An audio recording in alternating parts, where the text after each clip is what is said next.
Welcome to the November Wake Up Newport, and we're pleased to have you here this morning, and we think it'll be a very educational morning for you. So with that, it is my distinctive responsibility to introduce the chairman and CEO and president and mucky muck of the Chamber of Commerce, Steve Rosansky. I am the muckety muck. Good morning, I'm Steve Rosansky, President and CEO of the Newport Beach Chamber of Commerce, and welcome to our November edition of Wake Up Newport.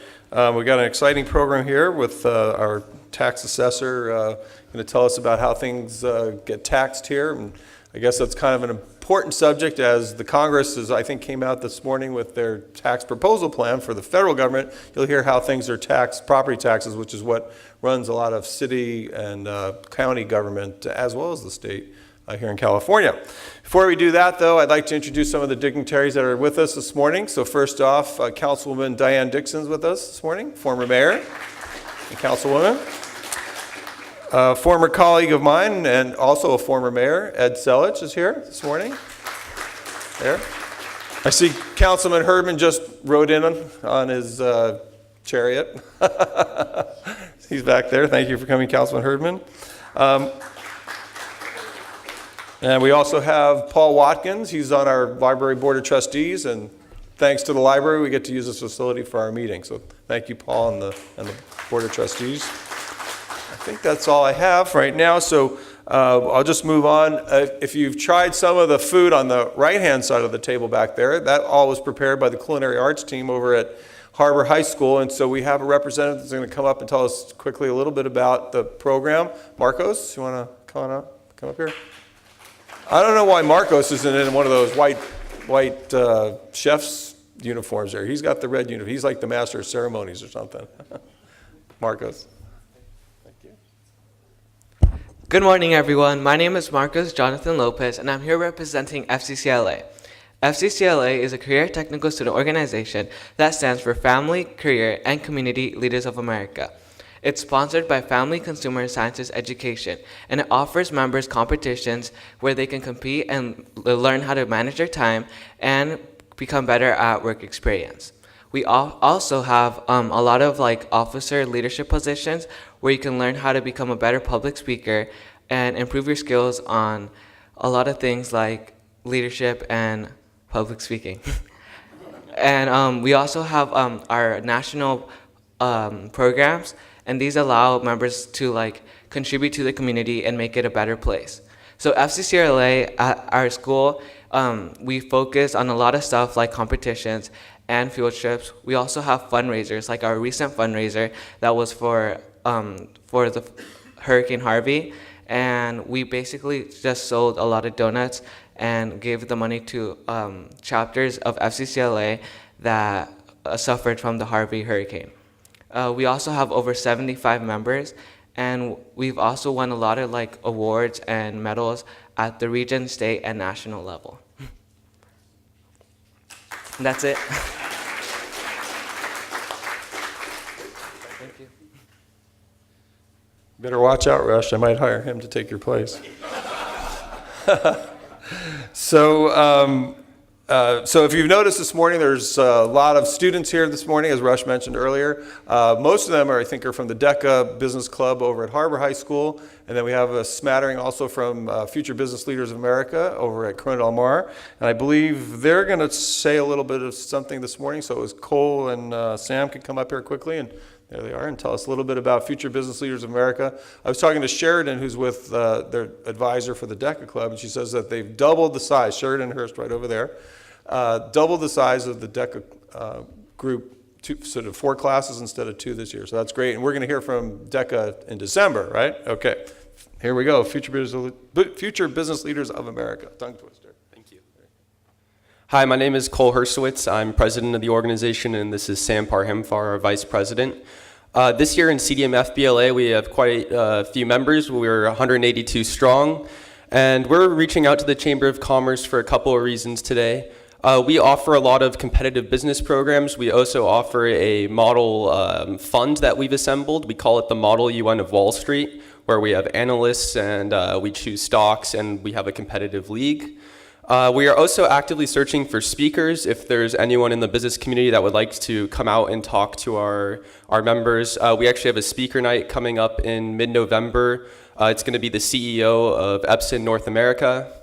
In addition, we're starting up a new division. We're starting a project that's inspired by the Harvard Consulting Group. I don't know if you are aware of what the Harvard Consulting Group does, but a lot of their undergraduate and graduate students work with very large companies to help them problem solve or roll out new products. And we are not Harvard, but we're going to try and replicate a sort of smaller model of what they're doing, in the sense that our 182 members are going to serve as a base for the business community, whether that be conducting market research, you want like a focus group for a new product, or if you'd like help with an event such as the boat parade coming up or any other community events, we're going to be offering our services for free. You're of course welcome to make a donation, but we will not be charging for our services. So Sam and I will be here after if you'd like to talk to us about a community event you're trying to organize, or any way our members can help you with your business as a learning experience. Thank you. I think he's going to take over my job. So with that, I think we've covered everybody. Did I miss anybody? So I'm going to turn it over to Rush, and we'll get started with introducing our speaker. Thank you.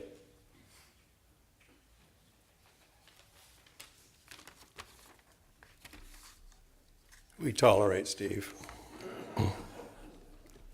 This morning we have, I think, some great information to consume related to our favorite topic of taxation. And Claude Parrish was actually sworn in January 5, 2015, as the county's tax assessor. He is the one that has the responsibility of determining the appropriate, fairly judged tax level for all of our property. And he has done that and has focused on advocacy for us taxpayers. His whole career in public life has been to figure out a better, easier, more fair way of doing things, and willing to listen to those people that have a concern or feel that they're not treated fairly. Before coming to Orange County, he was with the Los Angeles County Insurance Commissioner's Office, served there, and also, I think even more importantly, served as an elected official to the State Board of Equalization. He was vice chairman and chairman, a member of the Franchise Tax Board, and also, while with the Board of Equalization, was chairman of the Customer Services Committee, and probably even more important to that was the powerful Property Tax Committee. The Property Tax Committee is the organization that sets the rules that all of the state must operate under with respect to determining property tax valuations. So we're very excited to have Claude with us this morning to talk about the policies and the new things that he's working with. We also have Kristen Woodward with us, and Kristen is a part of the team of the assessor's office, and so I think we're going to have a very unique presentation today. And following the presentation, the assessor has agreed to stay as long as anybody wants to talk to individuals, so that he'll conclude his presentation, we'll conclude the day, and then all of you that have any kind of question, whether it be general or personal, you can just come up and have that discussion with him. So with that, I'd like to bring up Claude Parrish. Well, I'm very happy to be here, and there's Kristen that will help me with my presentation. But first of all, I'm going to try to bring you up to speed. And everybody says when they introduce, he's the treasurer of Orange County. No, I'm not the treasurer, but I'll tell you how the whole thing works. We have 4 people that help or that are a part of valuing what we call the secured and unsecured property in Orange County. So first we have Hugh Wynn, and he is the individual, he's the clerk recorder, and the deed is recorded, either a grant deed, a quitclaim deed, a corporate deed, whatever. That's the transfer of the property. Then that goes to me, and I have a whole department, and there's thousands and thousands of them. And so we have what's called roll support. We have people that read the deeds and then direct them to the appropriate assessor. So the second part, there's first Hugh in, he records it, it's sent to my office for valuation. Claude Parrish, the assessor, that's me. Then when I get done, I take all the work that I have done on the properties, the secured and unsecured. I give them to Eric Woolery. He's the auditor controller, and he puts the bonded indebtedness that you're so fond of seeing on your tax bill. And then after that, we send it to the very sweet, very nice bill collector, Sherry Friedrich. And so that's the 4 people that are involved, and that's how you get your bill, and that's how it's made. So now that I've told you that, I want to tell you a little story. Why am I here? Why did I get elected? Because my mother, through the suffering of my mother, is why I ran for tax offices. First, I ran for the Board of Equalization. I served there 8 years, which is a term limit. And then I decided, what office can I run for, of course, to actually help people, to do some good. And of course, I never considered the State Assembly or the State Senate because I see them talk, and it's always bad news, hands wringing, they can't do this. Or there's no good news out of Sacramento. There's always a new tax or a new rule or something difficult for business. Now, I was in small business starting in 1969, and I was talking to our former mayor here, and he talks about he had to pay $2,000 for a security deposit so he could sell tangible personal property. And of course, I own businesses in downtown LA on 6th Street. Actually, 4th Street, 5th Street, 6th Street, 7th Street, and 8th Street. I had 9 businesses. I bought one barbershop after another, and we sold products. And we also, of course, had a service business of cutting hair. So anyhow, when I started, it was $500 security deposit.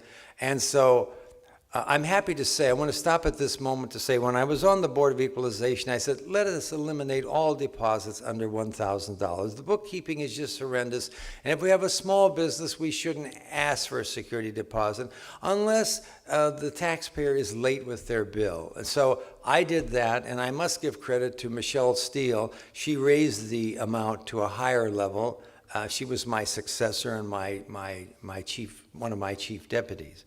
So she's done a good thing. I forget what it's up to now, but what I did when I was starting in business, since $500 was a lot of money back in 1969, I studied it very carefully, and I went to Home Savings and Loan, and I put it in a passbook, and then handed the passbook to the Board of Equalization, which I had to drive to, and that was my security. And if I was a good boy and never missed a payment in 36 months, I got the money back, which I did. And of course, I gave the form to my CPA, and he lost the paperwork. I said, here's a form came in. I don't know how the heck to fill out the seller's permit form.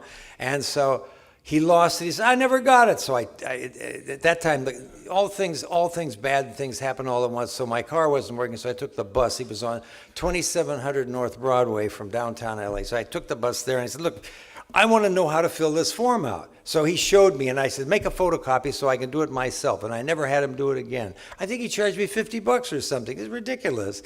So what you can do yourself is the best because you get it done in time. And I got to say one other thing. I want to give you some information. The reason I'm here is to help people. I'm here to help people in alleviating stress and suffering, like my poor mother, who appealed her property tax every year and lost every year. And she met Howard Jarvis, and she was even with Howard Jarvis. He was a representative for taxpayers at the Assessment Appeals Board. And so she was with him on the day you may or may not have read about it. One of his clients actually had a heart attack and died in the Hall of Administration, and I believe it was because of stress. So it had my mother's, because of my mother's suffering is why I'm here. I wouldn't be here to help you if my mother hadn't gone through all this grief. I don't have time to really go into all the grief. I want to be happy today. So what I'm going to tell you is I want to have things.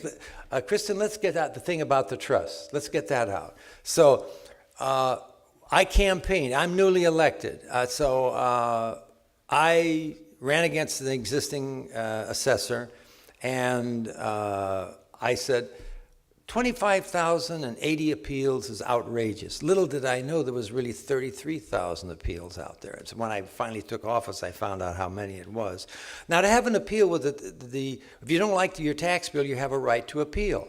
So this is stressful. Some of these appeals go back to 2010 that I've just, I've tried to clean out all the appeals, and I had to restructure. We have an appeals division in the assessor's office, and I've now got it down to, I think, about 6,000.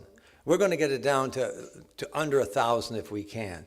And, justice delayed is justice denied. People are stressed out about their appeals, and so the way to stop the appeal in the first place was to do what I did, is create the Taxpayers Advocate Office. And I would have dinner at the Sutter Club in Sacramento when I was on the Board of Equalization, and the governor and lieutenant governor would host a party for all the district attorneys in California. And so I used to sit at the table with 5 or 6 district attorneys, and I used to say, burglars and bank robbers, they're presumed innocent until proven guilty. And on top of it, they get a public defender. I said, what do you think of that? Well, he just stared at me, What are they going to say? Well, I had an idea what to do. So the taxpayer, on the other hand, automatically guilty, no public defender. So the first thing at the Board of Equalization, we did have a taxpayer advocate that would help you, and so did the Franchise Tax Board, and so does the Internal Revenue Service. So they're not so bad. I would say the very best taxpayer advocate is probably the IRS, believe it or not, because I was an enrolled agent. Once you're elected, you can't do any of that. In fact, are there any real estate brokers in here? Please, I hate to distract the audience and say, raise your hand. I'm a realtor. I was a realtor. Because I'm elected, I can't do any deals, but I'm still a realtor at heart. I am a broker. I still have my broker's license, but I can't use it, but it's like frozen. And of course, I'll get back to the taxpayer advocate. So I said one of the first things I'm going to do is I'm going to find a taxpayer advocate. And the best taxpayer advocate is going to be one that knows where the bodies are buried. And you have to hire somebody from within the agency. So I was sworn in on January 5th, 2015. And I wasn't able to find a taxpayer advocate until August 11th of the same year. So I would interview the different people. Everybody wanted to be the taxpayer advocate. And they would say, oh, Mr. Parrish, we're all very friendly to the taxpayers. You can trust me. I'm really good. Oh, we're all really good. We're all taxpayer advocates here. We're all really nice. And then I met one woman, and she says, oh, it's terrible. It's terrible. They don't process stuff. They're mean to the taxpayers. She says, they say that to the taxpayers, you don't like to pay your taxes? Don't you like the police? Don't you like the roads? Which is totally an inappropriate comment to make about a taxpayer who disagrees with his tax bill.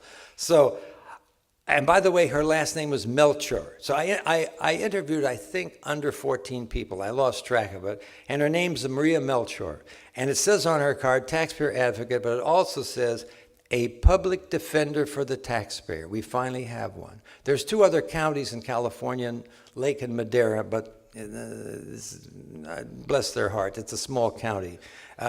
So this is the biggest county. And by the way, I want you to know that Los Angeles has the most value of all the properties in California. And that, of course, you wouldn't have to be psychic to figure that out. Now, we are now second. We've overcome San Diego in value. So our value is over $561 billion of value. So we've exceeded San Diego by about $25 or $26 billion in value. Now, I'm very interested in business growth. Now, what we're going to talk about, the taxpayer advocate, everybody asks me, everybody's curious, what is the biggest question? And what you're going to hear about is the biggest problem she has is people putting their property into trust for their children. Now, we're going to read about putting stuff into trust. And there you go. You got the highlighted part to read. Kristen's going to read it for us. Okay. Change in ownership trust. This is the property tax rules for the Board of Equalization. Creation general rule. The transfer by the trustor or any other person of real property into a trust is a change in ownership of such property at the time of the transfer. That's it. Okay, now, What that means is you transfer stuff into a trust, it's a change of ownership. But there are exemptions, aren't there? There's reasons that if you have the right attorney, or if you talk to my taxpayer advocate for free, she'll explain it to you. Now, I cannot tell you the number of attorneys that put stuff into a trust, and it basically has to do with whether the trust is revocable or non-revocable. Now, when the property comes out to the beneficiary, what happens? Here we go. Exceptions. Well, don't the exceptions, which this is when it leaves the trust. Susan likes this. Termination general rule. The termination of a trust or portion thereof constitutes a change in ownership at the time of the termination of the trust. There you go. Now, what you're going to get is a copy of this paper that shows you the exceptions. In other words, when you put it into a trust, most people do not want the Prop 13 value of their property to go up. They want to keep it the same. So there's a way to do it, and this is a document that'll educate you and tell you how to do it. And of course, you want to talk to both your CPA and your attorney about this. So when you take it out of the trust, guess what? It's also subject to a Prop 13 reevaluation. And unless you specify in your document certain requirements, which are basically whether the trust is revocable or not, will determine whether or not the property keeps its Prop 13 value or it goes up. Now, in essence, I'm going to tell you in essence the bottom line, what it's all about. If you have really nice children or heirs, and you think they're going to live in the house, then you're going to want to do it a certain way, which is you want to keep the Prop 13 base so that they're going to live in the house, they're going to keep the property, they're not going to sell it. If you have children that just want to spend money, sell the property and squander the money or have a great time, then you want it to be revalued upward. Because if the value is up at the time of death or the distribution, then your fine children who want to, maybe buy a boat or go to Europe or whatever they want to do, you don't want them to pay capital gains. You want that minimized by the value going up. So it's very technical. So your attorney and your CPA is the person to talk to, and that's what Maria Melchar, the taxpayer advocate, is. That's what she's faced with. Now, do we have those to pass out, the blank ones? Let's go get them here and pass them out. So we have some pass outs. We're not going to pass them all out. We have different things. So you're going to come up here, and we have the cards here. Let's have the blue. You're going to want to, this is questions you're going to, I don't have time. What you're hearing today is about 20% of what I have to say. So this is going to answer a lot of questions here. And what's the other one for the fire? Yeah, that'd be in there. If you know somebody that's had their house damaged by fire, you want one of these here. This explains it. Okay, now you can pass them out, and it's a good thing. Now, I find, this is like continuing education, which is a lot of time I speak to real estate brokers or appraisers, and they have to have this for continuing education. So I try to make it interesting, keeping you awake so you don't go to sleep. And so we keep things going, and this is a very important document that tells you whether or not, and if we run out, we have more, you come up here and I'll help you. Now, I wanted to talk about something else that's very important.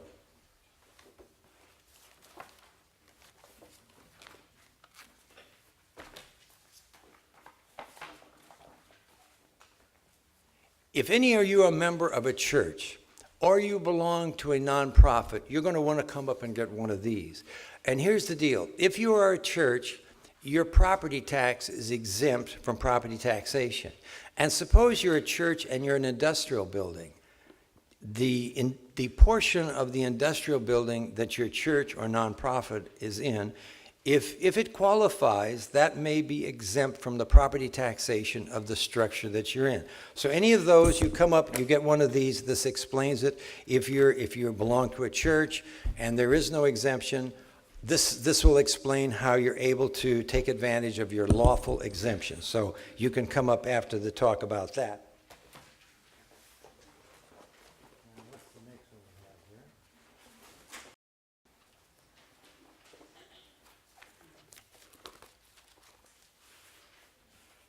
All right. Is that the same there? Yeah, that's the same. Okay. Now the next one we want is the Pecor. Oh, watch out. This is really bad. It was bad. There we go.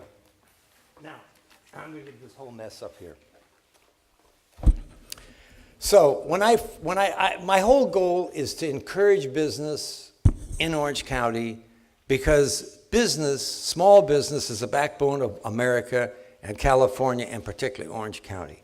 So I want you to know that Orange County is the most business-friendly county in the state. And I can tell you that because only Madera and Lake have the taxpayer advocate, and it's nowhere as good as our taxpayer advocate. Now, I have here something. This is the it's called preliminary change of ownership. And there's over I think there was 2,500 people got these fines. You can get a fine of up to $5,000 if you don't fill this form out. And if you have an apartment house, it'd be $20,000 fine. It could be any size commercial property. It could be a strip center, strip mall. Now, take a look at this form. Any you want to come up here, we'll put this over here. I got it. So, it's a daunting form. You get this in the mail. It's pages after pages. Oh my gosh, look at this. Oh my gosh. Pass it around. Just give it to one person. Give a few of them out. So these are bad. Give them here some more. I mean, you get one of these, it's bad news. Now, the first thing that used to happen when these were passed out, people would look at it. Why would they get this form? Oh, I'm going to tell you why you get it. If you get this form, you call my office right away. But I've corrected it. Don't worry about it. I've taken care of this. This is a change of ownership form. When a piece of property changed, your home or your apartment house, has nothing to do with business property. It's just real estate. Could be a shopping center, could be an apartment house, could be your house. Most likely it's your house. So you call up your favorite real estate broker and say, I got this form. It's got all these pages I got to fill. I don't know what to do. And so the real estate broker says, don't worry, you already signed it in escrow. Maybe you did, maybe you didn't. And a lot of times about a high percentage, I'm not going to say what percentage, it's like around 15, 20%, we haven't figured it out. The escrow company is supposed to fill this form out for you and just have you sign it with that big stack of papers that they give you, but sometimes they forget to do it. So what happens, I went to the State Board of Equalization. Most of the time, the escrow company, you call up, don't worry, it's done. Well, guess what? 2,500 people got that answer and didn't fill it out, and they got the fine. So I said, this is terrible. This is outrageous abuse of our citizens. So I talked to the Board of Equalization who creates this form. I said, I want to change the form. I want to put a big arrows, and I want to make a big outline. I want to change the wording that this is serious. You can't ignore it. No, you can't change any of this. And I ought to know because I was on the Board of Equalization. Once they create a form, good luck changing it, okay? So I said, well, what am I going to do? So I thought, it didn't take me long to figure it out. I said, how about I change the color of the paper? Is that okay? Yes, you can change the color to any color you want. I said, can I make it any color I want? Any color you want. Okay.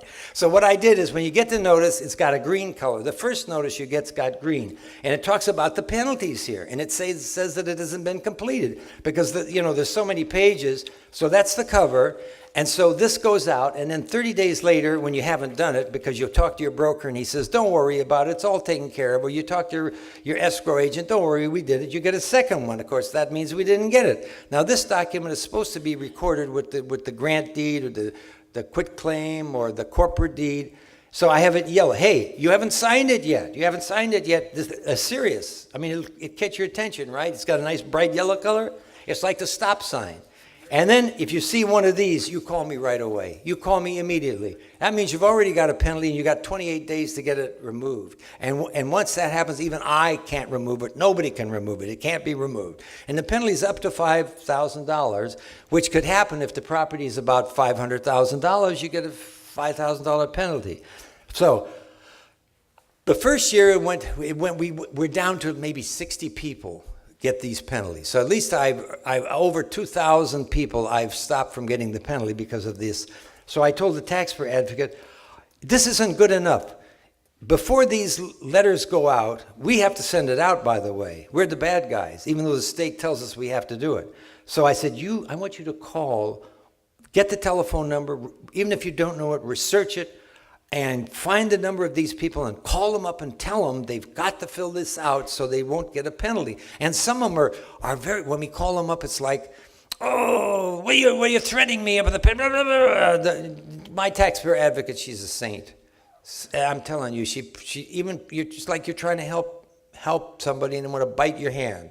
So we've got it down to like a couple of dozen or so. Some she just can't get a hold of. So I wanted to eliminate stress. Now we're going to pass these out to all of you. Why don't we start passing these out? And we'll wait for you to come up here to get these fine things here. These are the preliminary change of ownership, affectionately called the P-Cors. Now, I've talked to you about the taxpayer advocate and, like a dog or a cat biting you. So I have a staff that works for me. And I said, you know what? When I was a boy, my mother used to talk to Kenneth Hahn, our supervisor. We used to talk to our councilman. And my mother even got return calls from our congressman. And guess who my mother's congressman was? You'll never guess. But you know who he is if I tell you. My mother's congressman that she used to talk to all the time, and I even talked to him while he was retired in 1984. He was still alive. His name was James J. Roosevelt, the son of Franklin Roosevelt, was our congressman. So if Franklin Roosevelt Jr. could talk to my mother, I could certainly talk to any of you. So I've had an open door policy since I've been elected, even on the Board of Equalization, where I had 12 million constituents. Now I only have 3 million constituents. It's a piece of pie. It's easy. So I don't leave until everybody gets a call back. And if I'm not in, or anybody that calls, there's one thing I hate more than anything else. What's this about? You call for Claude Parrish. You say, I would like to speak to the assessor. They're not supposed to ask you what it's regarding, because who wants to tell your story over and over and over and over? You're sick of that. I'm here to relieve stress because I've been in your seat. And that's why I'm here. And that's one of the greatest things about America. People that have been punished by the hand of the government, they can finally get elected. It doesn't happen too often, but it happened this time. So I care about you. I don't want you to be stressed. And so my staff says to me, Mr. Parrish, you want to take calls from everybody and you don't want to ask what it's about? I said, that's right. Well, what if they're mean and nasty? I said, let me tell you something. We have to view ourselves as if we were medical professionals. Namely, if we were veterinarians.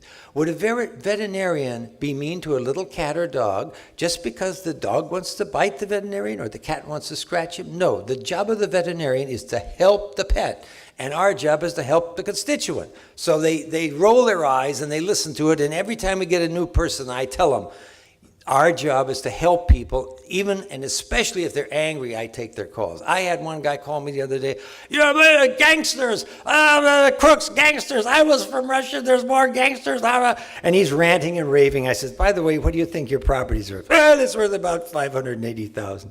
I says, that sounds reasonable. Let me get back to you. And I calmed him down right away. And he was very upset. He had gone to the Assessment Appeal Board, and they had given him a value lower than the bill was 600 and something, and he'd gotten a pretty fair value. And then my office, of course, looked at the comps and raised it up again because he's a Prop 8 reduction. Now, Prop 8 reduction means it can go up real fast. It's not like the Prop 13. Prop 13, you get your base year, your cost, and it goes up 2% per year, and you've got nothing to worry about. But there's also something that helps the taxpayer, and that's a Prop 8 reduction. We do this without you asking. It wasn't always that way. In my administration, if the value is down and we have comparables for whatever reason, or you have damage, et cetera, that's why you're going to want one of these green ones. We lower the value, but there's still a Prop 13 trajectory existing up here somewhere. And then when your property is fixed or repaired or whatever, it goes back up to the Prop 13 trajectory, which is 2% a year or the cost of living. Well, did we get all of them passed out, the green form? And I think, is there anything else? I think we're just about done. Now, normally I don't like to answer questions. because somebody will ask something and you'll go, oh. That's why I said, you come up and ask me any question you want, and sometimes it's confidential. You're embarrassed to ask in front of people. Now, before I do this, I have one thing. Get the lien thing out, please, about the liens. My newspaper article. Okay. Everybody's got to have one of these. You've got to have this, you understand? So I want to help. This is the most helpful thing I've done since I was elected. What this is about is people would call me, since I take calls, they said, look, I got my property in escrow. And I got a loan, and all of a sudden the title company found I had a lien. I didn't know I had a lien. It's like 9 years old. I didn't even know I had a business. I moved, and it's killed the escrow. And so I would say, okay, here's what you got to do. You've got to come in and you've got to pay it. It's usually under $100, $100 or $150, and with Sherry Friedrich's penalty of $75 and 10% and 18% interest, something that's $80 in 10 years will be like $500 or $600. So she can't help it, it's the law. So I decided I'm going to change the law. Now, I'm not a Democrat, and I had to get this through the state Senate, the state assembly. I got it through unanimously, and then I had to write 2 letters to the governor why it was a good thing. And what this does is it says that the treasurer tax collector of any county can't issue a lien unless it's $200 and 1 penny. Because I saw all these liens. And so I say, look, you got to pay the lien. You got to go to Sherry Friedrich's office. You got to pay it. And then I'll keep an eye, because she doesn't give you a lien release. You pay the bill. Guess what? You don't get the lien release, which means your escrow is finished. It's dead. She'll record a whole bunch of deeds, like at a big whole bunch, and she'll do it about once a month. So the bottom line is, you want a lien release. I had to keep an eye on it for my constituents and say, as soon as I find out it goes to Hugh Wynn, I'll personally go over to get the copy. I'll FedEx it to you so you can restart the whole process. So the serious thing is, somebody said to me, I'm trying to get this bill passed, and they said, well, why don't these people just pay the loans and they close the escrow? Forget it. Once you got a lien, you got to have the lien released. And by the way, I have news for you. If you're buying a house, you get one of these, forget about it. You got to start from scratch again. And the worst thing is, once you have this, even if it's paid off, the lender, even if they'll find out if you had it before. And so what'll happen is your interest rate will go up. It won't go down. I got news for you. The next punishment you're going to get is you most likely will have to have mortgage insurance, which doesn't help you. It helps the lender. So it's disastrous to our home buying market. And it's also disastrous to our small business people, because if you're a small businessman, you have to have what's called a UCC filing to get any kind of equipment, a cash register, a freezer, mixer, whatever you want, air conditioning. You want some equipment in your business, you're going to need a UCC filing. Guess what they're going to find? A lease. They're going to find one of these liens. Now, I got this passed unanimously in the state Senate, unanimously in the state assembly. The governor signed it. The worry isn't over. I want you, did you pass out? You passed this out. Okay, the next thing, get the thing where I got the supervisors. You need to call any supervisor and all the supervisors and say, I support Mr. Parrish elimination of liens under $200. And their name is here, their picture is here, and they're all supposed to be business friendly, but we'll see just how business friendly they are on the 5th of December when the bill comes up. You got to call them and say, support this. We don't want a lien we don't even know about. Guess how many liens were issued? And so I'm helping people, and in June of 2016, I get all the liens for the year 2015. Guess how many liens Sherry Friedrich filed? 45,331 liens. That's horrific. And 29,000 of those liens were under $200. And guess what? I'm from the Board of Equalization. We did a study. If you don't owe the State Board of Equalization or the Franchise Tax Board at least $2,000, it's not worth tracking these liens. We won't even file a lien against you at the state. So I figured 1/10 of that, surely the supervisors will approve it.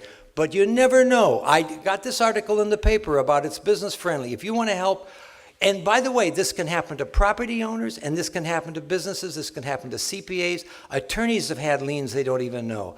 CPAs have had liens like this they don't know. Homeowners that have sold a piece of property, and the bill For the period of time, if the escrow doesn't prepay the taxes, they get what's called escape assessment, which doesn't run with the property. It goes to you. It's mailed to your old home where you used to live. If you don't have a good rapport or you've moved away, it goes in the trash or returned to sender, and then you got a lien. How do you think 45,000, and this year was down because I raised the minimum tax bill from $20 to $30. I have seen liens as low as $7, that not Sherry filed, but her predecessor. And I want to tell you how severe and awful this is. This ruins your credit. This ruins your credit for 30 years. 30 years your credit is ruined, and you don't even know about it half the time. You can have a credit card, you could probably buy a car, but if you want to refinance your mortgage or you want to buy a new home, forget it. It's a misery. So bankruptcy is either 7 years or 10 years, depending upon what type of bankruptcy is. This is worse than filing bankruptcy, letting this happen to innocent people that never even get the bill. Guess what? I'm in the state Senate, and one of the guys says, I had this happen to me, and Mr. Parrish is right. And I went to the state assembly, and one of the members of the state assembly said, this happened to me also. I was a business, I moved across the street, and I never got the bill. I find out I got a lien. It happens to a member of the state Senate, state assembly. It happens to attorneys. It happens to stockbrokers. It happens to the average Joe. 45,000 of these. Think about it. In 10 years, 450,000 of our citizens got a lien. It's outrageous, and you don't even know it, and it's easy to get. And so the people in the finance department, I'm not blaming the supervisor, said, well, why don't they just pay the lien? I said, because they didn't know they had it. That's why they didn't pay it. And now if they pay it, well, why don't they pay it? You can't just pay it because it's got to have a lien release. Benjamin Franklin said it best. There is nothing more heinous than aggressive ignorance. And I see that quite often in government. Well, thank you, and I'm here to answer your questions at the end of the day.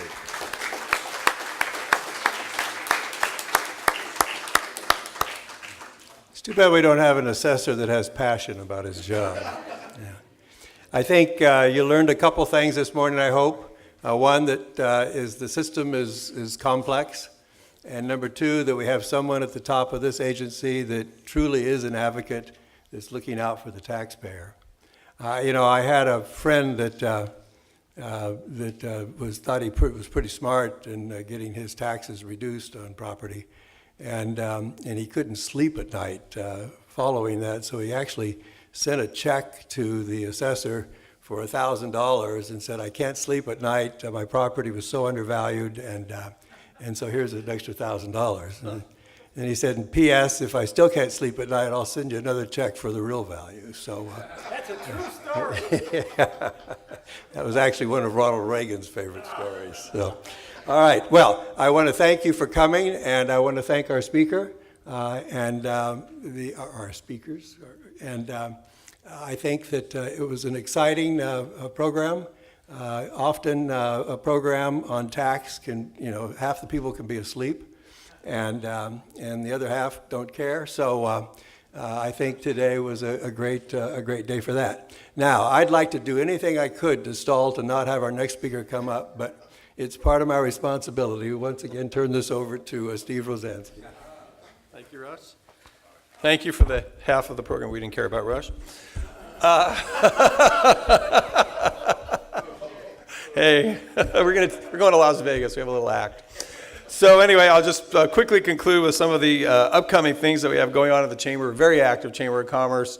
Tomorrow night, unfortunately he's not here. I'd like to introduce him, but we're going to have a big dinner over at the Balboa Bay Resort for our Citizen of the Year, Homer Bludow. He was a former city manager, and he's very involved in our community, and we're happy to honor him with that dinner and his pinning ceremony. As far as other events that we have coming up, for the young professionals in the audience, we have a group called Navigate that's targeted to the under 40 crowd. Our next event's going to be also at the Balboa Bay Resort on November 7th from 6 to 8 p.m. It's a mixing event, but it's also, we like you to leave with something that you've learned or some type of interaction. And so we're actually going to have a mixology event. And the bartender from A&O, he's a professional mixologist. He competes in competitions all around the country. Mixologist is someone who makes up new drinks. For those of the under 21 crowd here who's not able to drink yet.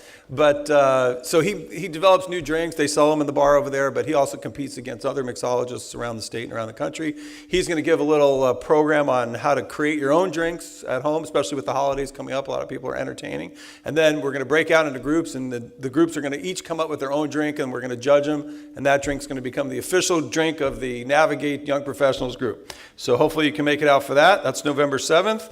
On November 15th, our women's group, Inspire Women in Business, we're going to have another county official, the county sheriff, Sandra Hutchins, is going to be our speaker. We're already half full for that event, and which is way past where we normally are at this time. So it is limited seating, so if any of you men are invited too, certainly, but it's definitely geared towards women.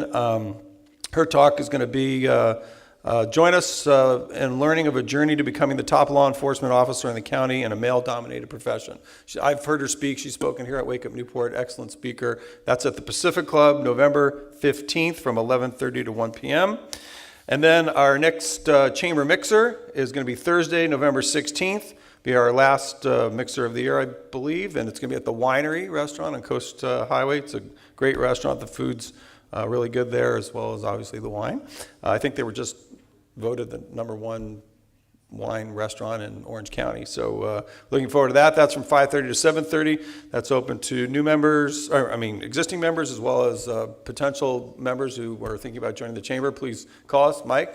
What about the Christmas boat parade? Well, I'm not there yet. We're still in November, Mike. Come on, wake up. So that's at, like I said, Thursday, November 16th from 5:30 to 7:30. That same morning, actually, Rush leads us at our government affairs breakfast. Our speaker this month is Dan M. We call him Dan M because we can't ever pronounce his last name.